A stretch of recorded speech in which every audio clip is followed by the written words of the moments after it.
ये बात रूटीन बना लो, रूटीन अपनी लाइफ के अंदर। लेकिन उसके जीतने का राज क्या था? कह रहा उसकी खिड़कियां, उसके कमरे की खिड़कियां यरूशलेम की ओर खुलती थी। Hallelujah, hallelujah. कहां खुलती थी? यरूशलेम की ओर। इसलिए उसको मिनिस्टर बनाया गया। आपकी आंख की खिड़कियां किधर खुलती हैं सवेरे उठते ही? मम्मी चाय देना। औरतों की खिड़कियां कहां खुलती हैं सवेरे उठते ही? बच्चों की खुलती नहीं, आंख सीधा भाई साहब पॉपकॉर्न पे खुलती है जाके। आप सुन रहे हैं? अपने बच्चों को सिखाओ। कह रहा है कि अगर आपने अपने बच्चों को सिखा दिया, तुम्हारी खिड़कियां यरूशलेम की बाइबल में खुलनी चाहिए यीशु मसीह के नाम में। आमीन। तुम्हारी आंख की खिड़कियां अगर खुलने लगी, मैं कह रहा हूं तुम्हारा बच्चा पहले पैदा होने से पहले कह रहा उसका भविष्य लिख दिया जाएगा आसमान के अंदर। आमीन। लिख दिया जाएगा।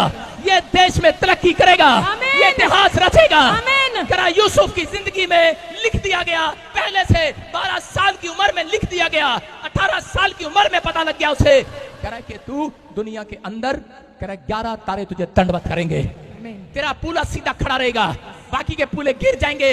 कह रहा अगर आज आप फैसला ले, माँ बाप बच्चों पर दोष लगाते हैं, तब गंदे माँ बाप, उनको डांट रहा हूं जो अपने बच्चों के लिए रूटीन में प्रार्थना नहीं करते। सुन रहे हो सकता है मैं भी हूं, आप समझ रहे हैं?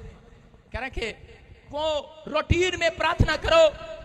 माँ बाप अगर रूटीन में प्रार्थना करें, मैं कह रहा हूं कि आसमान में लिख दिया जाएगा, आपके कानों में आवाज शोर आएगा।